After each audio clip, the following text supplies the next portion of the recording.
नमस्कार.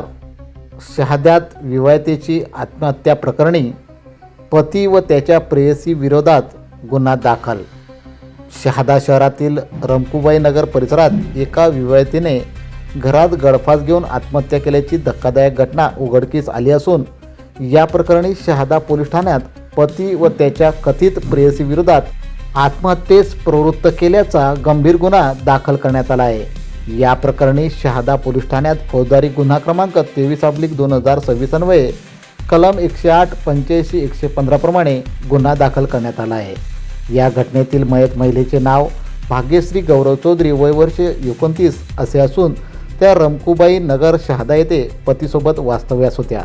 12 जानेवारी 2026 रोजी सकाळी 9:58 सुमारास भाग्यश्री यांनी त्यांच्या राहत्या घरातील बेडरूममध्ये सिलिंग फॅनला कापडी ओढणीच्या साहाय्याने गळफास घेऊन आत्महत्या केल्याचे समोर आले आहे.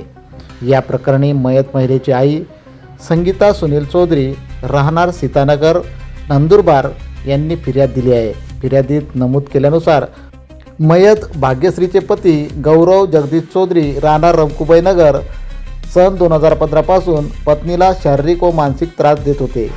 वारंवार मारहाण करणे, मानसिक छळ करणे असे प्रकार सुरू होते. तसेच गौरव चौधरी यांचे एका महिलेसोबत दीर्घकाळापासून विवाहबाह्य संबंध असल्याचे फिर्यादीत नमूद करण्यात आले आहे. या संदर्भात भाग्यश्री यांनी पती व संबंधित महिलेला अनेक वेळा समजवण्याचा प्रयत्न केला, मात्र त्यांच्या वागण्यात कोणताही बदल झाला नाही.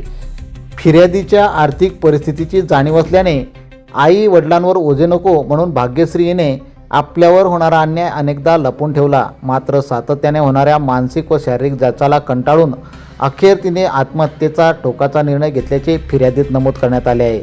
मृतदेहावर अंत्यविधी झाल्यानंतर तात्काळ तक्रार दाखल करण्यात आले असून या संदर्भात पुढील तपास पोलीस निरीक्षक हेमंत कुमार पाटील यांच्या आदेशान्वये सहाय्यक पोलीस निरीक्षक प्रवीण सोनवणे हे करीत आहेत.